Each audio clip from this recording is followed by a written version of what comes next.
Good evening, friends. I feel very humble and proud to have a person like Brother Park here to say such an honorable introduction, and I certainly can repay that compliment and say it's mutually felt. I have met some mighty fine men, but I don't believe I ever met a nicer, humbler, better brother than our Brother Park. I'm so glad to know that this fine host of people here in this city and around about has a pastor here like Brother Parton, and a very fine brother. And I'm sure the other day when we suggested to have this closing service on Sunday afternoon so that every pastor could have his own service that night, and Brother Parton so humbly said that's just fine. I'm sure that's appreciated by every pastor and every member of every other church. That's a real gentleman besides a Christian, isn't it? That's right to do that. I'm sure all the pastors appreciate that. Hoping someday that, God willing, that we can get back up in this country with the tent so we can stay longer and have a good long service. I have come to you rather with difficulty because I come to you real tired. This is the longest I've went for the last 67 years without a break of rest.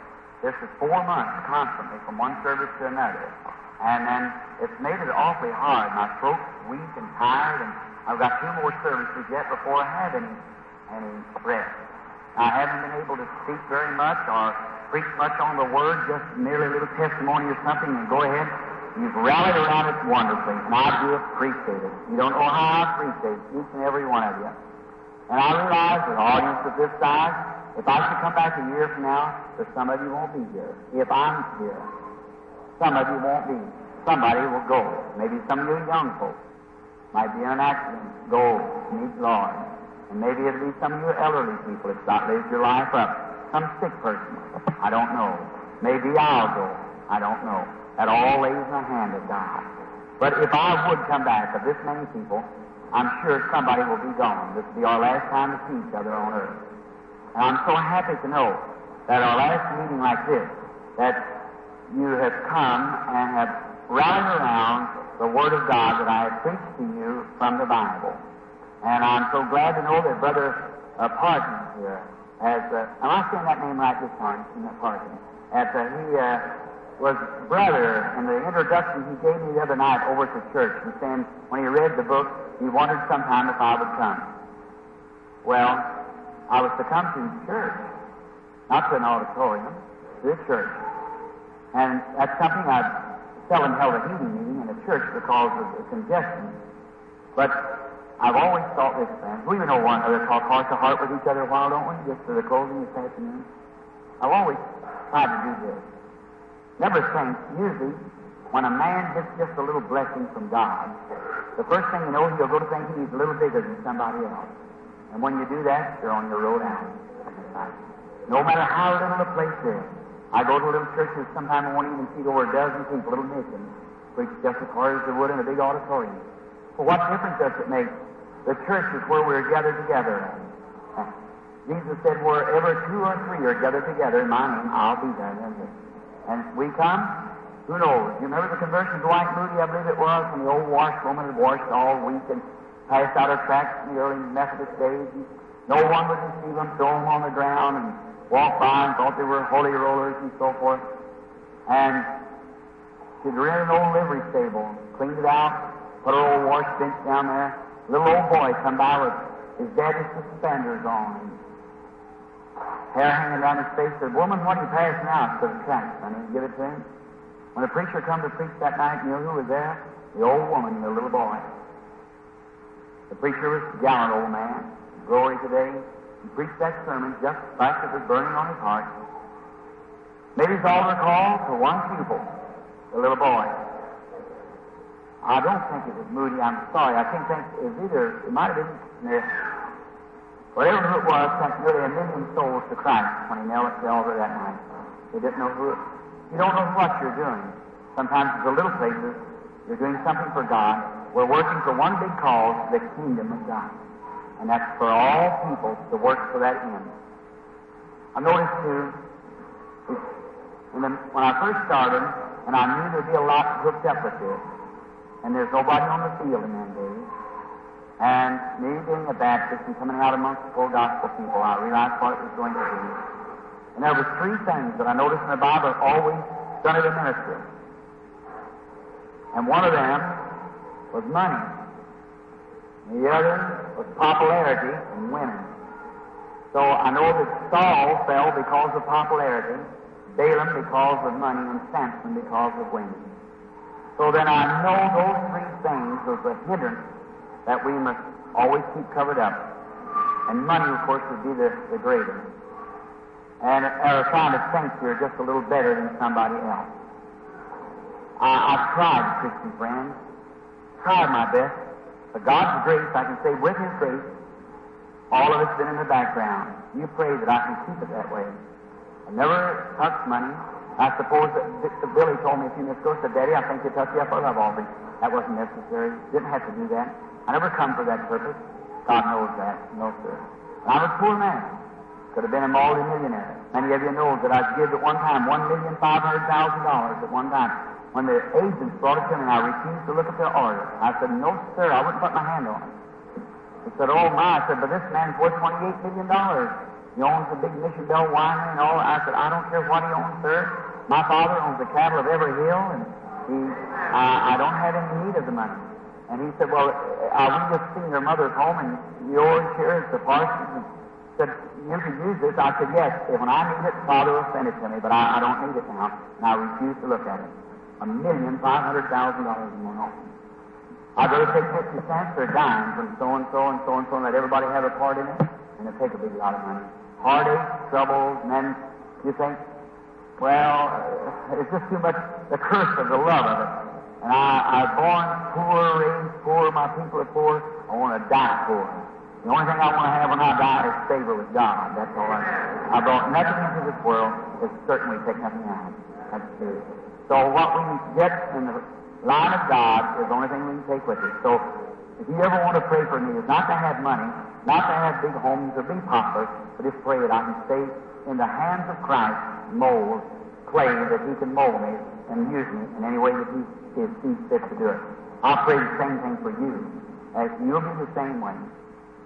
Now perhaps pretty soon I'll be brazing the front of Africa, different parts of the world again. I always ask this at my meetings. Things are going hard. And you can imagine how they go sometimes. You'll never know Christian family. No, you'll never know what it is, a life of this kind. Some of you may think it's all flowers. You don't have the least idea, my dear brother or sister. I wish I could swap my position today, if it be pleasing to God, with some minister who'd come to preach the gospel and walk out and make his altar call instead of going through this. Well, you don't know what it is. But that was my life. That's what I had to do. A few years ago, when I left on my first trip, my little girl Rebecca was the marking of my going out. I was gone 6 months before return. I'd just go from place to place. I stayed 8 days and nights and never left the platform. I said, I'll pray for all of them, or die here trying. Well, you know you're trying. There's more at the end than there was when I started. The prayer line constantly going all the time. Thousands and thousands coming through the prayer line. They bring me orange juice. I'd sleep, put my head up against the pulpit and sleep, and start the prayer line again. Stay right there with them. They'd stay right in the rain and everything, waiting. When I got home, my little girl didn't know me. I was a stranger. She said, her mother had been showing my picture. But when I come home, I'd lost my hair. My face was wrinkled, drawed up. I'd lost about 25 pounds of weight. That wasn't her daddy. But I like to kill me.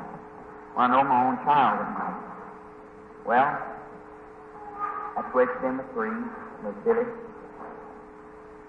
But I know him. I want him to stay on that day. You've done the best you could, so that'll be all right. As long as that's all right. Some woman said to me not long ago, she'd followed several meetings and tried to get in at different places to be prayed for, poor thing. Finally, she got in and she was prayed for. When she started to leave, she just broke down and started weeping. So Brother Branham asked me questions. I said, sure, sister. He said, when do you ever get any rest? This is about 4 o'clock in the morning. So when do you ever get any rest? Look at that group of people right there waiting. I said, sister, when I cross over on the other side, that's when I want to get me. Here, we can't rest here. The sun's are setting. Souls will be saved. Something's to be done. If it's to ever be done, it's got to be done right now. I believe that. And I want you to pray for me. That God will keep me so that He can use me. I want Him to say, whenever He wants something done, say, I got a servant, I can put my trust in Him. He'll do what I tell Him to do. That's what I want to do. And you don't know how I look around and think of this sick folks. Look around, see these gray-headed men sitting here and women. Wish I had time to give you my view on what's going to happen to you someday out of the Bible. If I can prove it to you, you're going back to young men and women again. But when I see you where you are and see somebody you're sick, somebody's dad's sick, heart trouble, and that's number one killer. A crippled person. I've noticed that I'm so glad the cops and things are hinted up at night. But you see a crippled person, they might live an ordinary life like that. It's awfully hard, sure it is. But a man with heart trouble got to have something done right away or he's going to die. See, the man may have a good heart and good lungs, is crippled. He'll live, but this other fellow's got to have something done immediately. He's going to die. Tuberculosis, cancer, that's the thing, that's the killer. Cripple doesn't kill you. The damn thing is what kills you. When I think, what could I do for the person? What's my best approach? What can I do? Then that hits me. The only thing I can do is to buy a gift. If I know they're coming down, get each one of them in my arms and hugging me and praying with me, get down on the floor, or take a quarter and lay it on the floor and push it with my nose all the way over these cities and back. I'd try. I sure would. That wouldn't do you any good. The main thing is to get faith up here in Christ. And the little humble gift that He has given me is to bring your faith up to meet that. I hope you always understand that. And maybe if you don't understand, just pray, and I'm sure He'll let you know it. Thanks to you for the offering.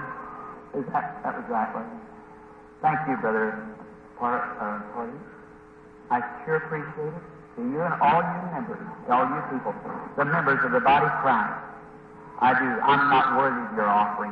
That's right. But I have an awful expense.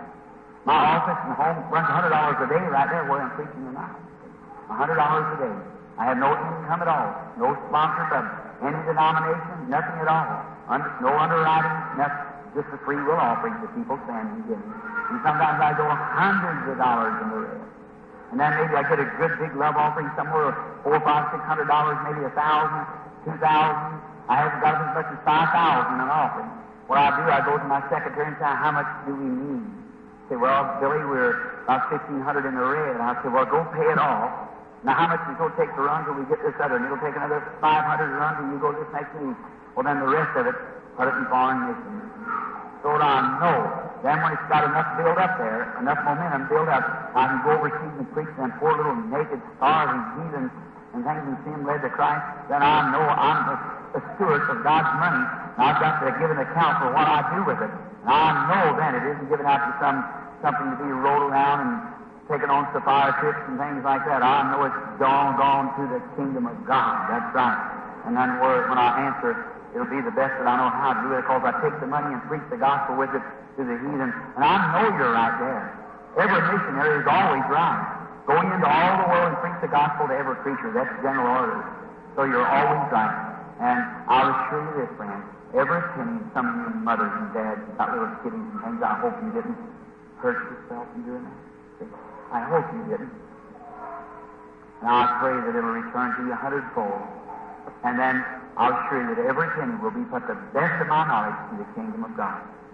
I got children to feed. I got a home to be taken care of and things to do. But everything outside of that, I'll put it right to the kingdom of God to the best of my knowledge. And thank you for your confidence to believe that I do. The Lord bless you. The more handkerchiefs are going to be prayed over. Just remember, write me any time. The night never gets too dark or the rain never falls too hard. Well, I'm ready to do for you what I can do. So you just write me at any time, ask for a cloth or a contact by telephone somewhere where I could get to it and pray for you? I couldn't come to your home because unless the Holy Spirit would give a vision. I'm constantly on the move with that all the time. But if say I'd come to your home, you can imagine how many. We was estimating the other day that we've come in personal contact with over 10 million. So you can imagine what that would be. So you couldn't hardly make a statement and be just, I would like to do it, but I just can't. I'm sure you good people understand that. Hope to be back with you again sometime. Now, thank you again. And I want to comment to your ushers, the musician, the lady who plays the piano here, and all you've done. You've just been real nice. Thank you. To you pastors, you cooperating pastors, God bless you. All of you get your hearts together now, and let's come back again and all be together and have a great big meeting. All of you Methodist, Baptist, Pentecostal, Full Gospel, Foursquare, all of you, let's be together. We're going to be together up there, so let's get together down here and work for the Lord together. Don't you think that's right? Yes. Let us speak to Him now while we pray for the handkerchief.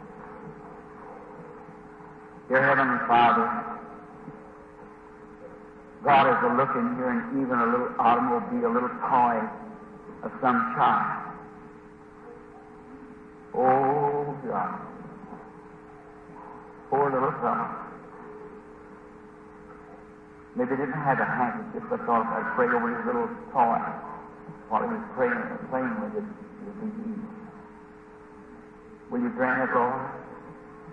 With the depth of my soul, I thank you to hear my prayer. There's little handkerchiefs and parcels. They're going to those who are needy. Oh, God, look there. Please, God, grant that every one of them will be touched by your power divine. They'll get just what they're asking for. Maybe some of them are for homes that are fixing to break up. Satan separating mother and dad. Oh, God, come to them quickly. Put your arms around them, Father, and let them know that in the Garden of Eden you made a helpmate for a man, husband and wife become one. Don't let it happen. Bless all these things. Grant good glory out of all, Father. We ask in Jesus' name, thy Son. Amen.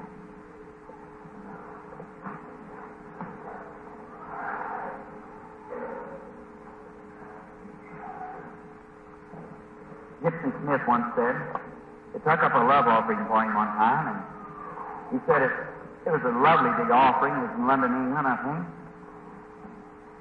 Maybe down at Royal George Hall, somewhere he's holding his meeting. And he said after it was all over, when he started to leave that night, there's a little ragged girl standing on the back of the steps. So, Mr. Smith, I didn't get to give you my love offering with the rest of them because I couldn't get in. But I thought maybe I'd just give you my love offering here. And he said, thank you, honey. And he was coming in and he opened it up. There's a little paper. Had a little note on there. Auntie gave me this lollipop about 2 weeks ago, and my daddy was saved in a meeting from being a drunkard. And this is my offering. This is instead of all the money that people give him, didn't mean anything like that. That poor little ragged child. That's all she had. He thought maybe he could enjoy the lollipop or have a child. The simplicity of children teaches us a lot of things, doesn't it? Just how simple. You seldom see God turn one down. You just can't. They come so simple. That's the way we should be. It's so nice I could talk to you all evening, but I got 600 and something miles to drive right now as soon as this is over. To get back to Charlotte to begin next Wednesday night praying. And the brother, I believe it's the Fox Theater up there. Come up and see us. We'd be glad to have you to come up. I want to try to bring my wife and little Joseph back. We never did it. My 2 little children. 3 I had. Billy was from another mother that's gone on to glory many, many years ago when I was a young Baptist minister. And I've been both daddy and mother to him, and we've been chums together, and he sticks with me, goes around, helps me, and a lot to me, and pray for him too. And years I was single and remarried again. And I have 3 children, 2 little girls, little Rebecca, Sarah, and Joseph. If there's any credit to be given to the Branham family, give it to Mrs. Branham. 37 years old, completely gray-headed. He stood between me and the public for these years. The buffer at the door, everywhere. Were a lot of even fanatics and things that just come up with it, trying to curse and say if we don't do so-and-so. The poor little fellow's so nervous he can hardly sit along. I'm going to try to bring her out because there's such a lovely people here in Carolina. I want her to meet you, and you to meet her. We take the little girl out of school next week, God willing, to bring her along for the time. Now, to speak to you just a little from the Word, as you ordinate, we have prayed for the sick. Always remember, friends, that I say this, and I take it on record, and you see these recorders are going on. Watching what he says. A vision does not heal you. A vision is what God is showing to build your faith to a place to accept the finished work of Christ at Calvary. How many knows that? Now, how many thoroughly understand it? There's nothing I have to heal you or the vision won't heal you. Now, a vision will come to build a person. A lot of times I see they're going to die. I never say nothing. Maybe just the Lord bless you, go on. I say it that way. So that, even if death has been pronounced upon a human being, sometimes prayer can change that. Did you know that? The Bible said so. Well, it did happen. Hezekiah was laying sick. The prophet Isaiah, he was the prophet of God, went up and told him he was going to die. He wasn't coming off the bed. So Hezekiah turned his face to the wall and wept bitterly. Listen to his prayer. Lord, I beseech thee. You consider me. I've walked before you with a perfect heart. That's the way to pray. I've walked before you with a perfect heart. God spared him. How embarrassed that prophet was to go back, taking back all he said. He went back and said, God heard your prayer. Now listen, who is the greatest man in the nation? The king. Well, why didn't he speak to the king? And if the king was speaking face to face with Jehovah, the conversation was between the king, or the king was speaking to Jehovah, why didn't Jehovah speak right back to the king? Because he was the highest man in the nation, and it was the king of the greatest nation in the world, and they're the greatest king of heaven. The king of kings was speaking back to the king, or the king of the earth was talking to the king of heaven, and then he goes back and sends his prophet back around. Strange, isn't it? See? You probably won't forgive me for holding you like this, but I want to show you something, friends. Excuse me for saying that. Explain something to you. God has certain ways to work. How many understand that? Say amen. All right, God has certain ways to work, and you've got to work according to His way of working. See? You can't go your way and your thoughts, and you've got to go His way. Now listen to this. Let me give you a little illustration. Here's a crop over on this hill, and it's just burning up for water. Can you hear me? A crop on this hill, burning up for water, and over on this hill, you own both hills, and over here's an artesian well that's spurting up water and going to waste. Now, what if you stand out there and say, I want this water to come over on my crop? Water, I command you to go around that crop. Water, I command you to go around that crop. It'll never go over. Certainly not. But there is a law of gravitation. Now, you can get that water over here if you work it the right way. If you work according to the laws of gravitation. You can bring that water around that mountain and throw it around on this side and irrigate that whole crop. Is that right? This stand out there screaming, water come over here, water come over here, it won't do it. But if you work according to the laws of gravitation, you get your water over there. But you've got to work according to the laws of gravitation. Now, Benjamin Franklin once said that there's enough electricity in a room to blow it up if the heat and so forth was separated, and the heat from the cold making the lightning or the electric. Now, what if you stood out in the middle of one of these great big woods some night out here on a mountain, and you were saying, oh, electricity, I'm lost out here, I can't see a thing. You're here, electricity, I know you're here, so all of you electricity, come on, light us the way and make me a way out. The electricity is there, that's true, but you don't get it that way. You have to work according to the laws of electricity. Is that right? If that electricity is brought down, run through a generator, out to a light, it'll light the way to show you out. But you've got to work according to the laws of electricity, the same way it is by God. Here's a sick man dying, the doctor can do more for him, but he just say, all right, Hey, Jesus, I want you to come and heal me. Say, I'm going to do this. That won't work. You've got to work according to the laws of the Spirit. That's right. See, you've got to work according to God's law. Now, I'm going to read some out of His Word, and then we're going to speak on the Word for a few minutes and have prayer service for the sick. In St. John 14, and beginning with the 5th verse, Thomas saith unto him, Lord, we know not where thou goest, and how can we know the way? Jesus saith unto him, I am the way, the truth, and the life. No man cometh unto me to the Father but by me. If you had known me, you should have known my Father also. And from henceforth you know him and have seen him. Philip saith unto him, Lord, show us the Father. It'll suffice. Jesus said unto him, Have I been so long time with you, and yet hast thou not known me, Philip? He that hath seen me hath seen the Father. And how sayest thou, Show us the Father? Believest thou not that I am in the Father, and the Father in me? The words that I speak unto you, I speak not of myself, but of the Father that dwelleth in me. He doeth the work.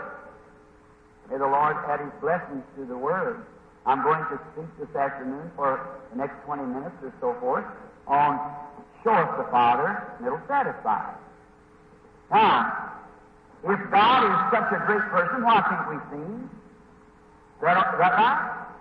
Now, we're going to see if I can make bring God, to so you'll be sure to see Him right here this afternoon. Would you rejoice in it?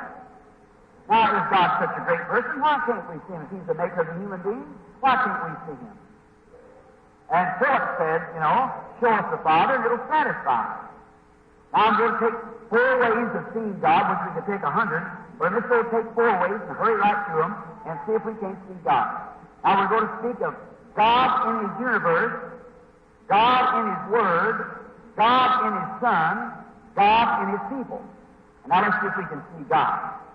Now, it's many times it's been said that no man could see God at any time. The Bible said so. But the only begotten of the Father has declared Him. Philip here was very inquisitive. He wanted to see the Father. He said, I've been so long with you, Philip, you don't know me? He said, when you see me, you see my Father. In other words, you see the Father express Himself through the Son. Him and the Father were one in the sense that His Father was dwelling in Him, not Him doing the work. He was the Son Himself, the immortal, virgin-born Son of God. And then in Him was dwelling the God the Father, expressing Himself to the world, His attitude towards the people. See? Well, that's how Christ and God were one. God was in Christ, reconciling the world to Himself. Now, He said, when you see me, you see the Father. And what do you say? Show us the Father. Now, let's look at God in His universe. We take the great cycle of the world. Did you know no man up to this day or no science can prove what makes this world turn the way it's turning? Did you ever try, they have many times, to swing a ball into the air and make it whirl, and it won't stay in the same category? It'll be slowing up or speeding up. It'll never stand the same 1 split second on the same turning because it's whirled by a certain motion.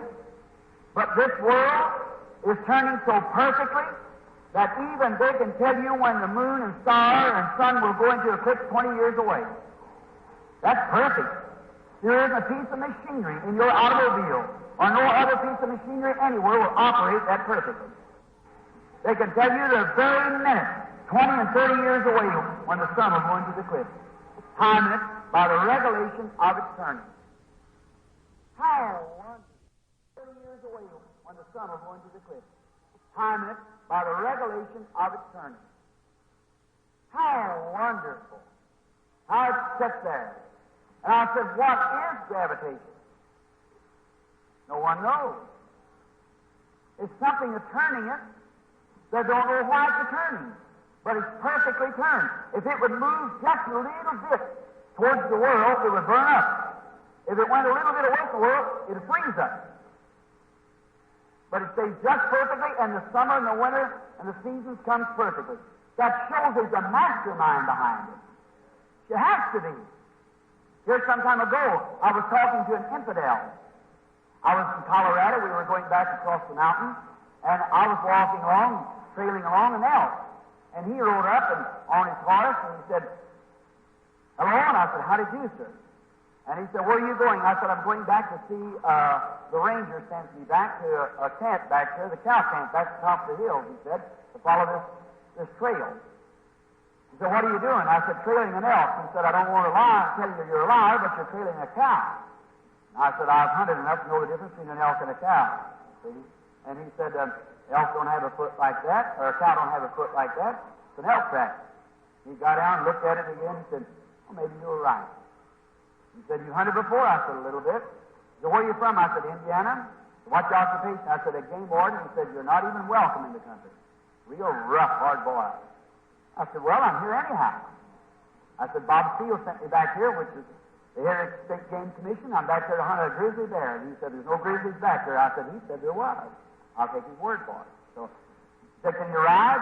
I had to be careful when he's saying that. And I said, "Oh," I said, "I rode a little bit." And I said, "I'm no rider, though." So he said, "You could ride this horse?" I said, "Yes, sir, would jump on." He said, "And you're a game warden?" I said, "Not of this country," because I know right then he was a violator. So I said, "Not of this country, of Indiana." And he said, "Well," I said, "I have got nothing to do with your laws here. I'm just back here at the courtesy. I'm hunting this bear." And he said, "Well," he said, "I don't see the bears back there." And I said, "Well, we'll know more about that when we're hunting." And he said, "Get a pretty good wage?" I said, "No, not much." I said, "See, the reason I'm a game warden," I said, "I do that for my occupation, for a living, but I am a minister." He said, "A what?" I said, "A preacher." He said, "You look too intelligent for that." And I said, "Well, I'll say that's the most intelligent thing that I know about." And he said, "Now, you believe that virgin birth?" And I said, "Yes, sir." He said, "I want to tell you the first place, I'm an infidel." And I said, "Well, that's nothing to brag about." And he said, "Well," he said, I said, "I don't mean to get back at you. I'm riding your horse." But I said, "I just want to say you this thing, that you're a fallen brother, and you should be straightened out. So if you straighten me then, you straighten me on the virgin birth, I'll accept it." He said, "I don't believe there's one word of the truth." I said, "You don't? And no, sir, it's against all scientific proof." I said, "What books have you read?" He'd read Darwin's, The Ethics of Darwin, and so forth. I said, "Yeah, but you haven't read the right book." "Well, I've read the Bible, too." I said, "Well, you don't believe it?" He said, "Look, preacher," after about an hour's discussion, he said, "There's not a possible way in the world for that to be." He said, "It's against all scientific." I said, "You'll never know God by science. You know God by faith." And he said, "It's against all scientific rules." He said, "Look, there has to be actual contact between male and female, even to corn and to fruit and everything else, the bees packing the pollen and everything." He said, "It has to be." He said, "It has to be." He said, "It just simply can't be." I said, "Well, you were telling me how the world got here, how the sun and the moon clicked off the piece of one another, and it was pulling out here, and how the first man was a sponge and he became a monkey and so forth. All that." I said, "All those things, you have to believe that by book." And I got faith enough to believe that. I just believe what God said the truth. And he said, I said, "And you don't believe that could be a virgin birth?" He said, "No. The first place, I don't even believe there's anything to make it a virgin birth." I said, "Almighty God, the Creator," said, "I don't even believe in one." I said, "Well, then you're in an awful shape, sure enough." I said, "I want to ask you something. Yes, you know, Mama always told me, the old saying, give the cow enough rope and she'll hang herself,' and that's right. So I want to ask you something. Will you admit now that he had a mother? According to the Scriptures, yes, Mary was his mother. But it's impossible for be a creator being, see, that created him. You had to have an actual contact with an earthly father, which you claim was Joseph or some other man." So that's exactly right. I said, "No man could come here by a mother without having an actual earthly father." He said, "That's correct." I said, "Then how did the first man get here? Let it be monkey, tadpole, or whatever it might be. You had to have a papa and a mama both, according to your statement." He's never answered me to this day. That's right. See, you have to believe that he is. I said, "Brother, your ideas are thinner than a broth made out of a shadow that's sick and starved to death." I said, you just haven't got nothing to stand on. Because that's wrong. And now the man is a staunch Christian. Loves the Lord Jesus, led him to Christ. About 2 or 3 days after that, ran over a camp bed one night about 1 o'clock when he looked at the stars hanging right above him. Now, you see, you have to know God. God's in His nature working. How could that flower there, what would make that flower yellow and the next one white and the next one blue? How did it die and come up again? How does God move this great sight? Did you ever stand and watch the sun go down and something come over you and just cry? I did that a many times.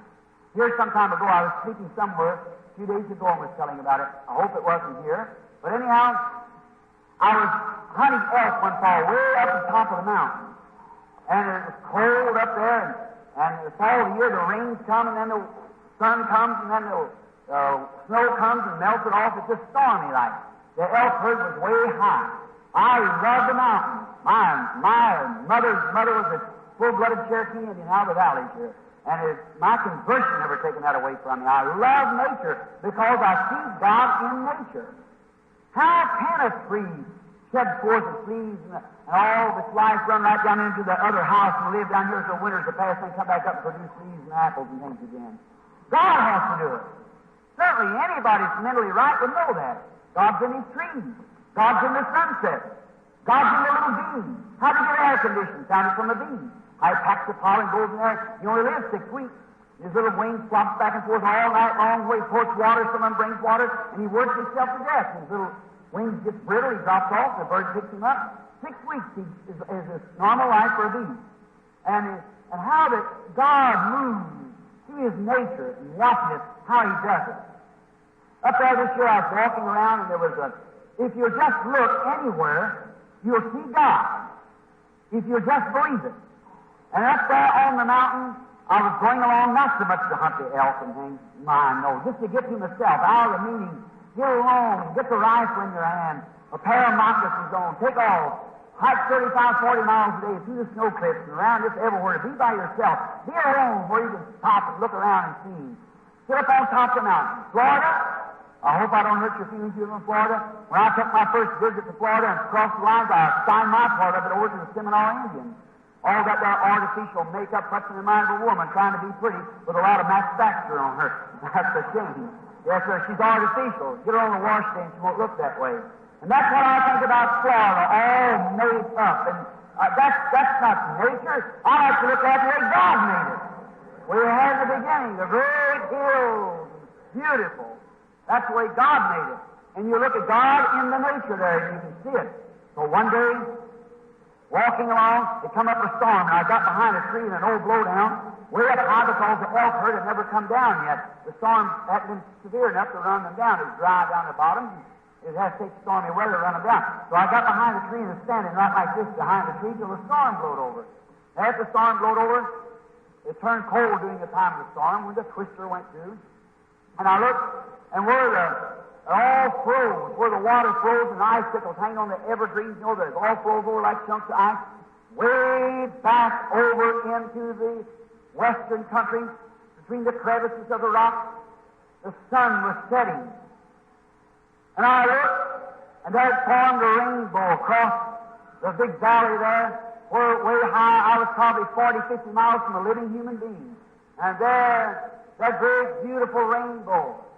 And I said, oh, great Jehovah, how great you are. There's a sign that you'll never destroy the world with water. Rainbow means a promise. I looked at that and I thought, oh, God, surely you're up here in the mountains. How wonderful it is. Just then I heard something. I stopped as any hunter would. Listen, it was a bugle. What was it? It was a bull elk. He was lost in the tribe. They began to bugle over here. The storm had separated them. And they were bugling one to another. Oh, my. As David said, the deep goes according to the deep. Way back over on the side of the mountain, the old gray wolf got the howling. The mate answered it down in the bottom. Now, you talk about a man crying. It'll make you. There's something about it. You'll love it. There's something that moves. I stand there and say, oh, Jesus, Son of God, how great you are. That's a great all-seeing eye looking at. Everywhere you look, I can hear him in the elk herd, I can hear him in the timber walk, I can see him in the rainbow. Everywhere you look, you can see him.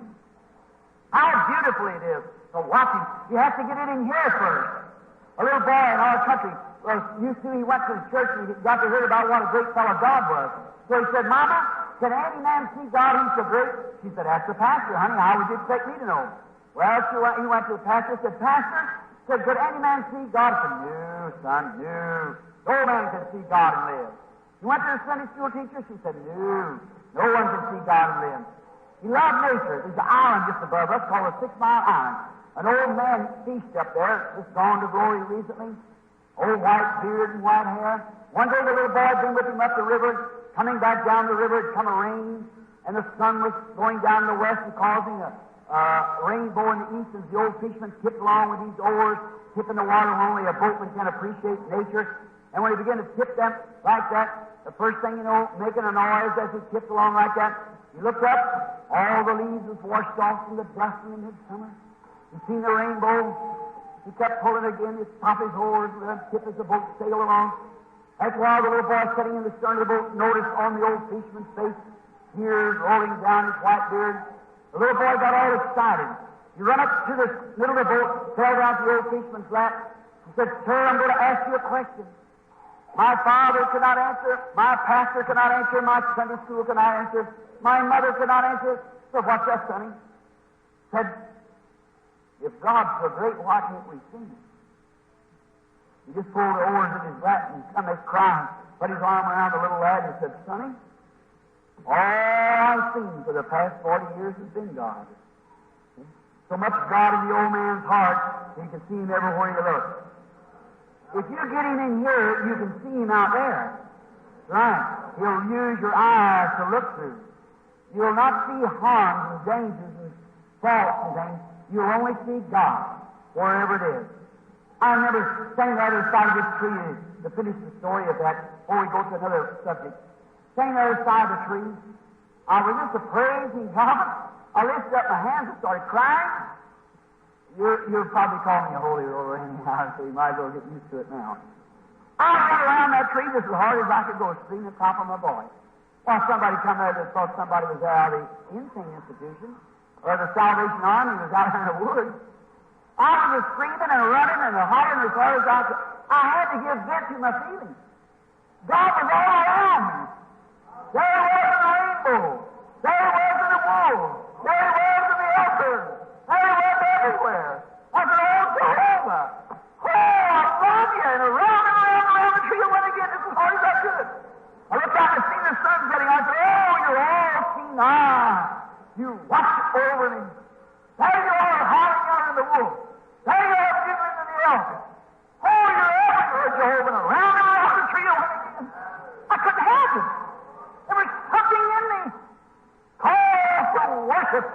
I was in His presence in the greatest cathedral I ever stood in my life. God's great cathedral.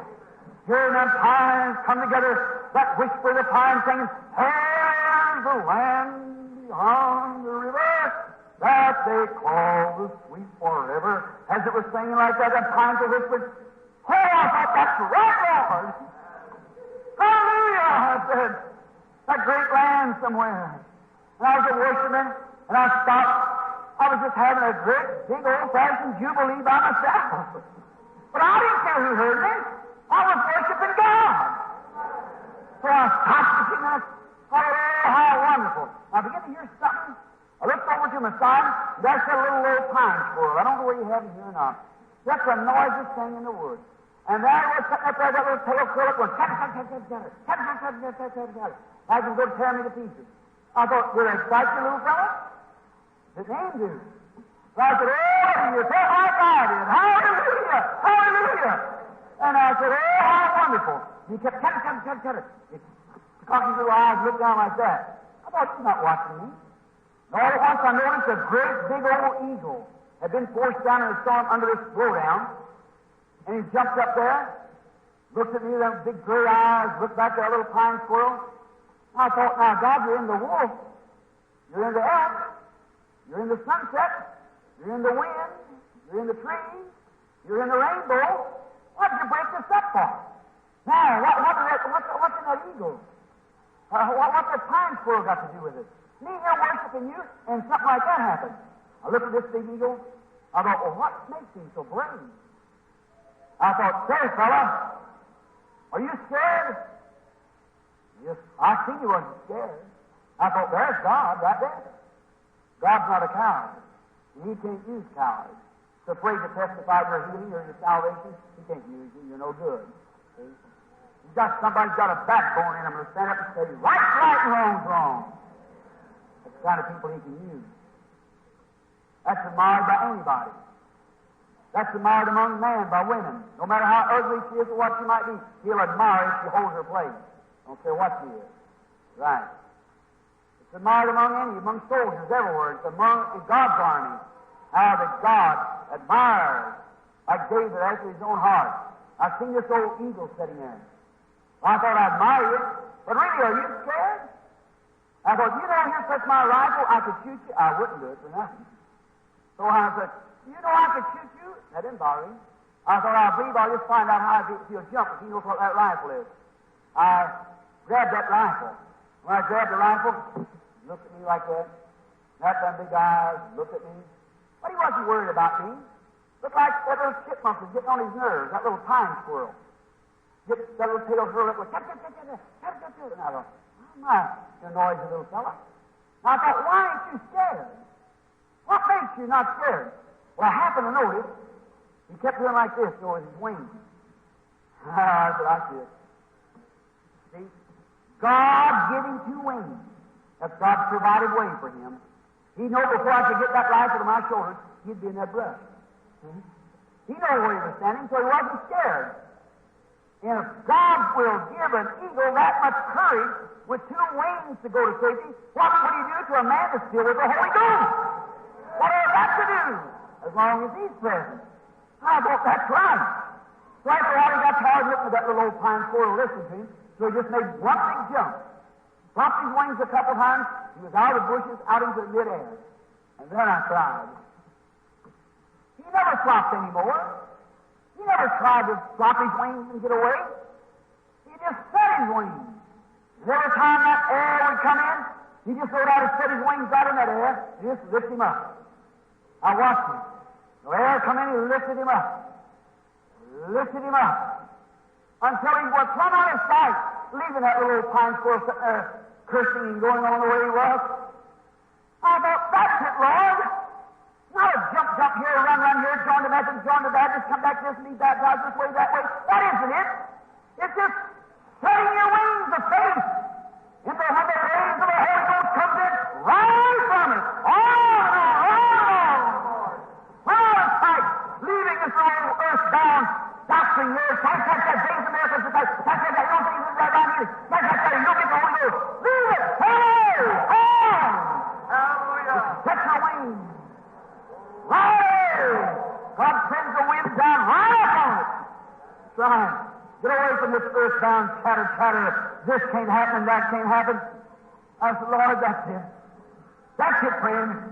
God is in His universe.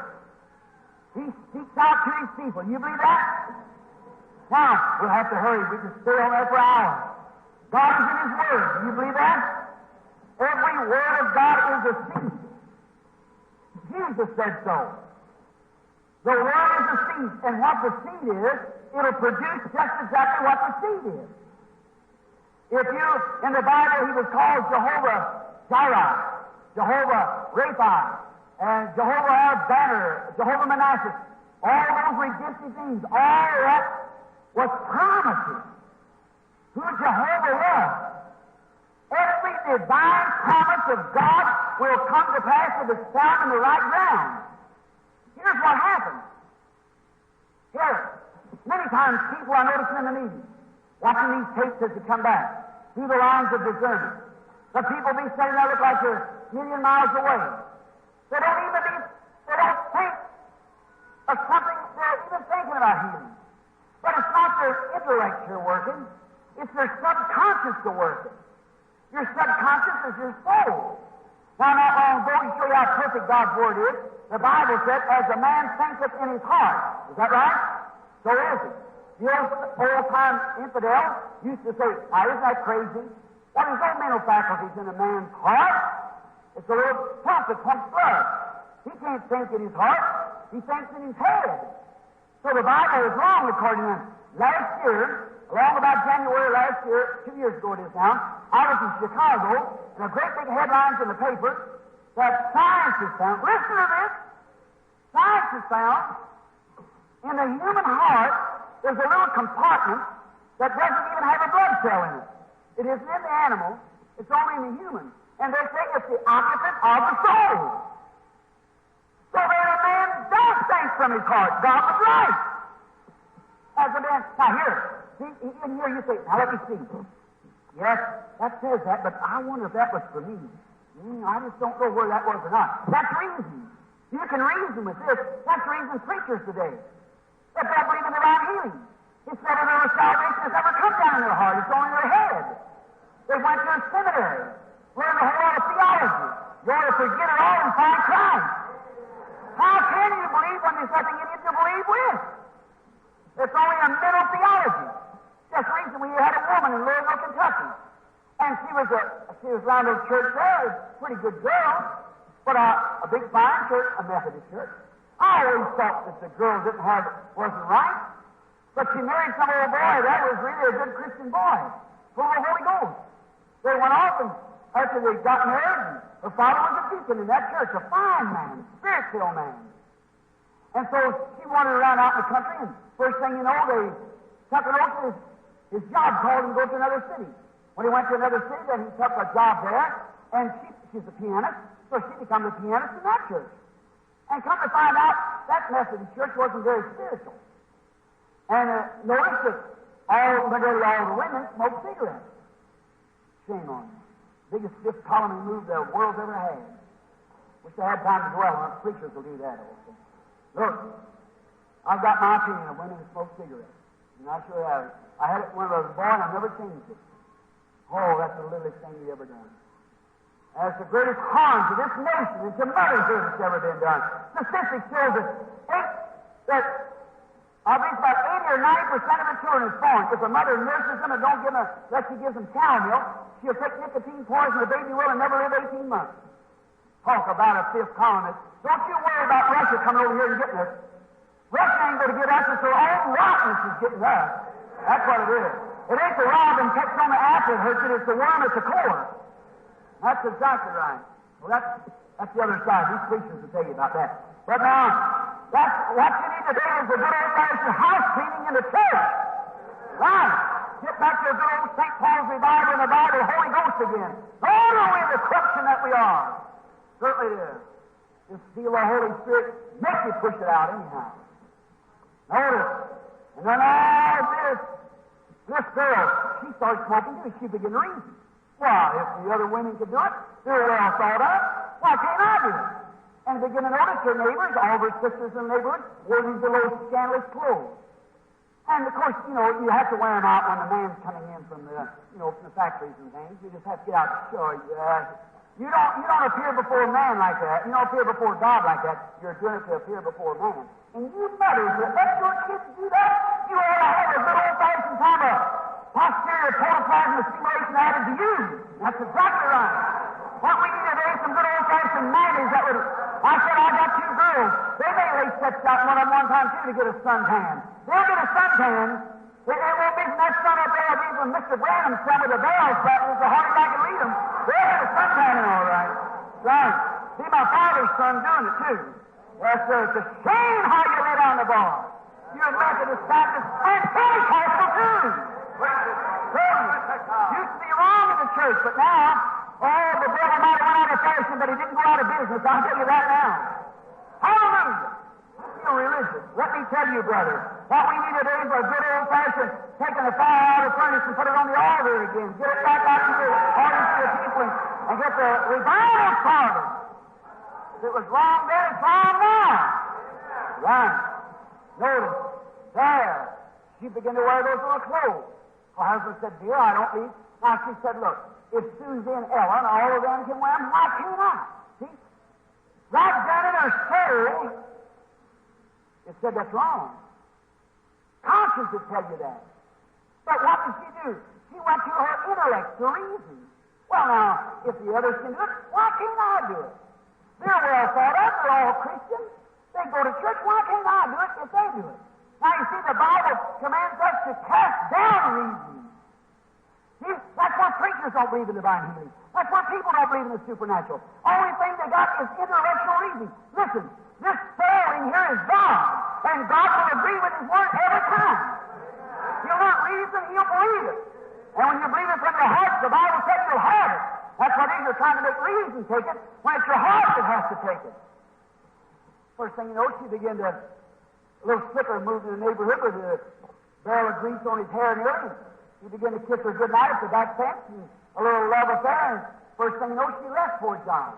Run off and married this little flicker. Didn't live together a little while, and he found one a little prettier than she was, so she ought to have sense enough to know that. He ran off and left her, and she married another one. Then he ran off and left her, then she had a common law husband. But you know, the Bible said the soul that sinneth, that soul shall die. Death means separate. She kept getting away from it farther, and it getting away from it. See, the first time that she started smoking, she ought to know the soul says that's wrong. Reason said, well, the rest of them can do it, why can't I? When she put on those little ungodly clothes, nature itself would tell her that's wrong. But she said, if the rest of them do it, why can't I? See where American women's got to? I felt so bad out there at San Angelo, college here not long ago in Rome. So I had a sign up, American women, please put on some clothes before you come to respect the dead. In a place like home, shame on you. I may be burning you up, but my mama used to tell me, when I take castor oil, I can't stand it yet today. Every Saturday night, the bath in the little cedar tub, and then I'd take a dose of castor oil. We didn't have the right kind of food to eat and things, so I said, Mama, I can't stand it, I hold my nose and gag. I said, it just makes me so sick, this. It don't make you right good and sick, it don't do you no good. So maybe I'll try the same thing here. See? Get you right good and sick, and maybe it'll stir up your spiritual organ, gastronomic, so you can digest a good Holy Ghost dinner once in a while. Notice, let me tell you, then this woman, when I asked her why, she got to a place where she got sick. She put off a little while, and finally she went to the doctor. Her brother kept up with you as sure as anything. They found out that she had an advanced malignancy. Nothing to do but die. The pastor of our church, Reverend Armin Neville, the Methodist Church, he goes to see the woman. He said, I'll go and see her because I know Brother Branham knows her daddy, and I think he knows her, and I know she's living over that kind of a life that I'm going to see her and get her straightened up, because that's what he'd tell her as soon as he got there, and asked her if she wants you to come over. She walked over and he said, being that we belong to the same church, lady, I come to speak to you. She said, all right, what is it, mister? And he told her who it was, said, your father and I are very good friends. We were both up there, the pastor, we went to Asbury College together. He said, we're very good friends, but I just want to ask you something. He said, don't you want to straighten up your life and come back to Christ? She said, what? He said, straighten up your life and come back to Christ. Why, she said, I'm just as good as you are. He said, that's not the question. Don't you want to straighten up your life? She said, I belong to the church, and I have since a child. I was on the cradle roll. And I'm a Christian, I've been a Christian, and when I die, I'll go to heaven. She actually believed that. Reason. And she said, I'm just as good as you are. Said, you know, Brother Branham, said, I've heard of him. Said, I want him to come over and see him. Said, I know as soon as he comes, he was going to call this thing to your hand. Said, what thing? Said, lady, this thing laying in this package of cigarettes. What about that? She said, well, you fanatic, I guess you think that's wrong. He said, I know it's wrong. She said, I never sent for you to come. He said, just a minute, lady. Said, what about that common law husband? She said, the door that you come in at is ready for you to go out at. If I wanted somebody that had some sense to talk to me, I'd send for somebody and not you. So I said, all right, lady, just remember, you come back and told me, when I come in and say, I want you to go there, I said, just watch her after me. When she come to die, her backslidden pastor standing out there, letting her get Bible such as that, telling her the truth. There's all in the room, and the first thing you know, her intellectuals begin to fail, begin to break up. She couldn't think. Now the soul that sinneth, it shall die. Is that right? That means to separate. Death means separation. He that heareth my words, believes on him who sent me, has everlasting life. Can't die. See? But when you grieve that soul, it goes away from you. It has gone far away from her, didn't talk to her no more. But when her intellect began to break up, she said, then nothing left here. But the soul had to come back. Well, what condition was it in? See? When it walked up, He began to rebuke her for the life she lived. She said, my God, I'm gone. So the pastor said, oh, now, here, don't get hysterically. She said, I'm not hysterically. She said, don't get Reverend Normal, right quick. Said, here, now, here. I'll call the intern. And the doctor come in, give her a shot. She said, I'm lost. Give her another doctor. I'm lost. And the high post stops the confession. But that soul that she grieves, she'll have to be tormented with it as long as there's an eternity to last. Be careful. You take God's Word. God is in His Word, not in some man's theology, but in His Word. You believe it? God is in His Son. You believe that? You believe God's in the universe? You believe God is in His Word? Now God is in His Son. Now quickly we'll go. God is in His Son. Now God was in Christ reconciling the world to Himself. Here recently, a woman going into a certain church, I'm not making no right remarks, it's Christian Science, but I don't mean to harm you, I don't talk about anybody's religion. Well look, that woman said to me, she said, Reverend Brennan, there's one fault you have that you ought not to do. And I said, why? She said, you brag too much on Jesus. I said, I couldn't brag half enough for Him. She said, you put too much emphasis on Him, on being deity. I said, He was deity. He was God. She said, oh, Reverend Branham, said, surely a man of your caliber ought to know better. I said, no, ma'am, I don't know any better and hope I never know any different. I drew him out of my mind. She said, do you mean to tell me that He was divine? I said, He was divine. She said, He couldn't be divine. I said, He was divine. She said, oh, He was a great teacher. He was a prophet. I said, if He was a prophet and a great teacher, I'm lost and everybody's lost. That blood was nothing but the blood of Almighty God. He was divine. She said, if I'll prove to you the Bible that He was not divine, will you accept it? I said, if God's Word said He wasn't divine, then I'll take back everything I said. Said, I'll prove it to you. I said, all right. She said, in St. John, the 11th chapter, yes. Said, when He was going down to the grave of Lazarus, I said, yes. The Bible said He wept. Well, I said, what's that got to do with it? Well, that proved He wasn't divine. How could a divine man weep? That He could not be divine, for He wept. I said, you fail to see it, lady. God was in Christ, reconciling the world. He was a God-man. He was Emmanuel. God was in Him. Said, no, He couldn't be and weep. I said, lady, I want to ask you something. I said, He was a man when He walked to that grave of weeping. But when He stood there and straightened up them little stooped over shoulders, a man 30 looking 50, they said, no beauty we should design, when He threw those little shoulders back and said, I am the resurrection and life, said what? He didn't believe it to be though He was dead. How it is. Wait a minute. He did weep like a man, but when He straightened those little shoulders up and spoke to a man that had been dead 4 days, corrupted in his body, corrupted to its master, the soul to its creator, and a man that had been dead 4 days stood on the ground and lived again. That was more than a man. That was more than a man. That was God and His Son. When He come down off the hill that night hungry, looking around over that tree for some fruit and couldn't find any, He was hungry like a man. That's right. He was a man then. But when He took 5 biscuits and 2 little pieces and fed 5,000, that was more than a man. That was God and His Son. So He was a man.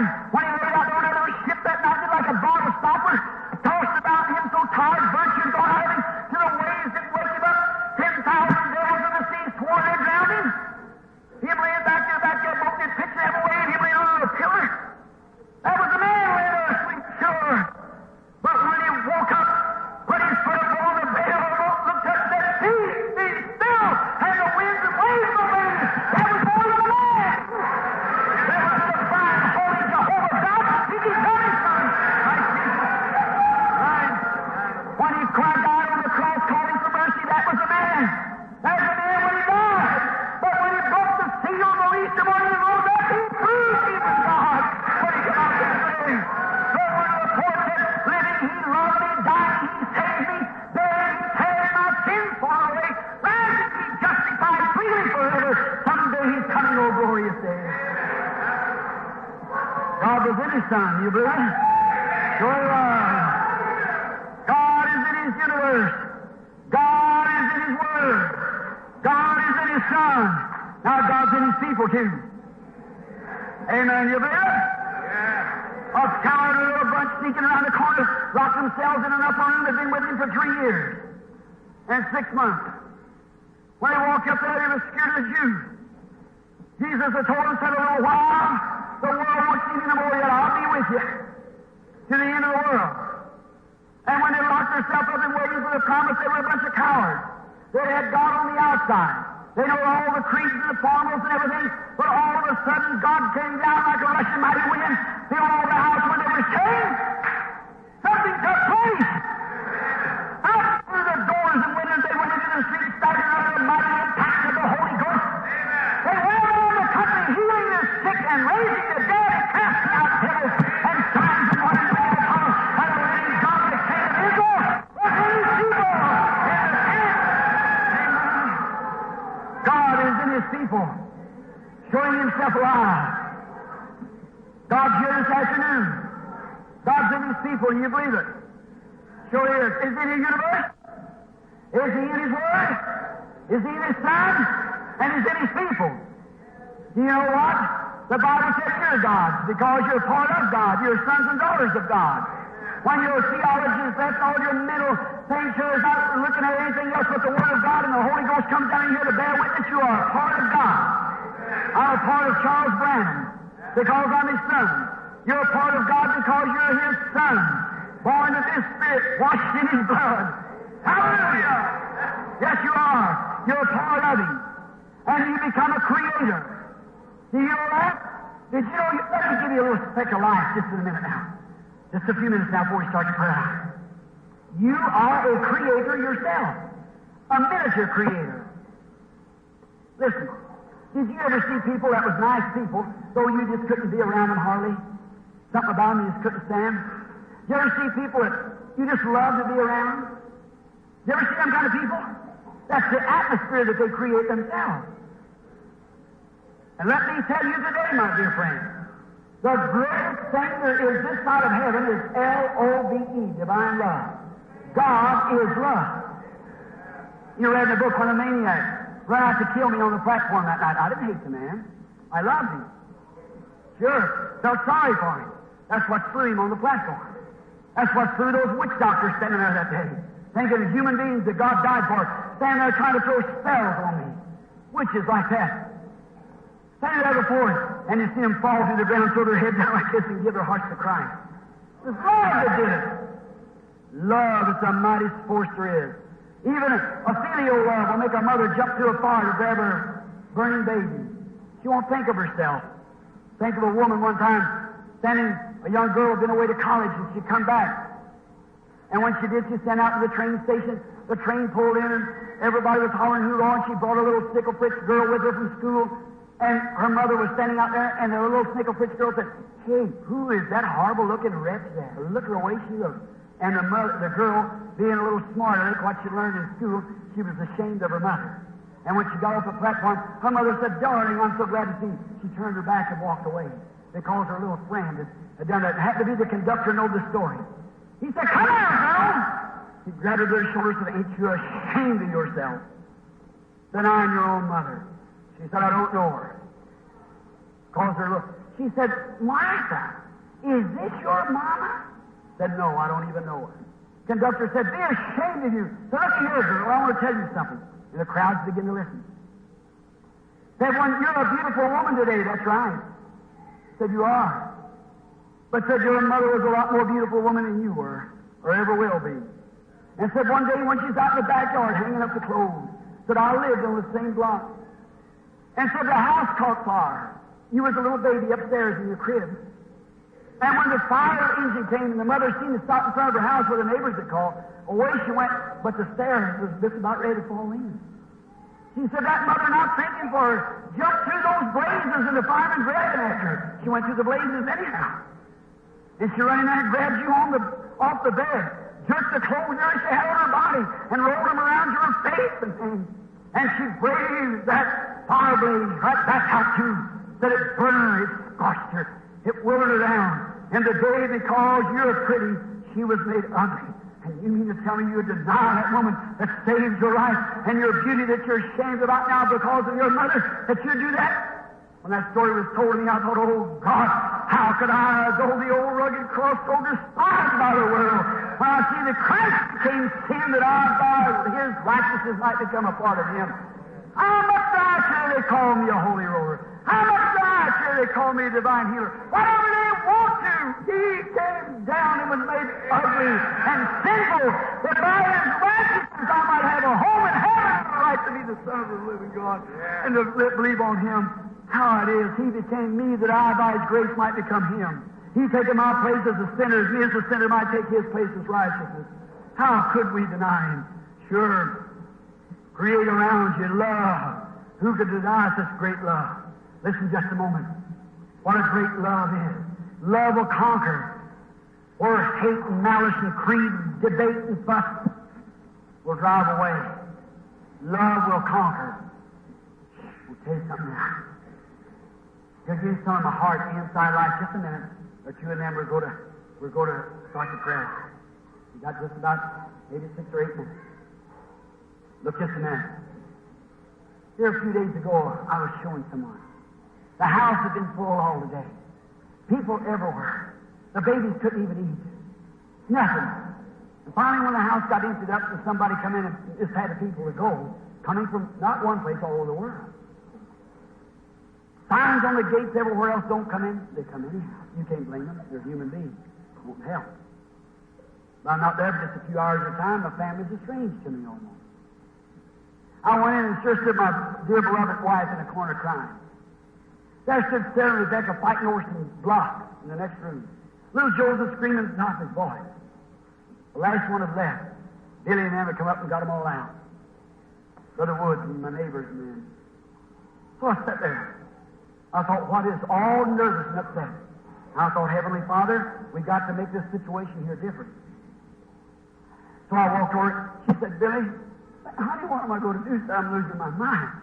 All day long, that pounding and everybody in here, people saying, if you don't come to this city, they don't got it your advertising, you're going to be cursed by God if you don't. I said, honey, that's fanatics. If God wants me to go anywhere, He'll tell me. And I said, I'm going to speak in terms with Him. And I said, if He wants me to go, don't pay no attention to them things. I said, we have fanaticism and everything, and saying this, that, and the other. And she was crying, and I got talked to her. I said, but you know, honey, I seen the prettiest little dress in a certain city, you know, and first thing you know, she was peeling potatoes. She was all quieting down. When she's quieting, the children quieting, Joseph quieting. All right. See, you have to change the situation. You can do it. Let me tell you something. This is a little inside. You may judge me wrong after this. When I was game warden, I've had this to happen many times. You heard me speak about being in the mountains. See, out in the mountains with wildlife. Now, there's something about it. You have to know the Creator. Now, wild animals will hurt you if you're afraid of them. But if you're not afraid of them and you love them, they won't hurt you. You can't bluff it now. You got to really mean it. I've walked face to face with grizzly bears and African lions and everything else. See? That's right. They won't hurt you if you're not afraid. But there's something about you, your body puts out, your nerves puts out an odor. You ever see a dog? Don't try to bluff him. He knows whether you're afraid or not. He does. If you're afraid, he'll bite you. If you're not afraid, I've never seen one yet want to walk in, pet him, walk on through the yard. See? If you're not afraid of them, they know it. Here, one day I was down at the bottom of the hill, turning some fish loose, as in the conservation. We're supposed to wear a pistol, but I didn't want no pistol. If I talked to a man, I think he'd make a better guy out of him, a good rest him anyhow. So then we got to turn loose some fish. And I remembered across the hill, I had an old friend over there that was dying, or very sick. I thought I'd walk over and see him. I just closed up the truck door and started walking across the field, walked up over it. It ain't like here, there's just some little shrubs out in the field. And when I walked right out there and got in the middle of the field, behind those shrubs I didn't notice, but there, about 6 weeks before then, a great big Durham bull had killed a colored man down here. He's a killer, Longhorn. He got to Burt's farm and he killed him.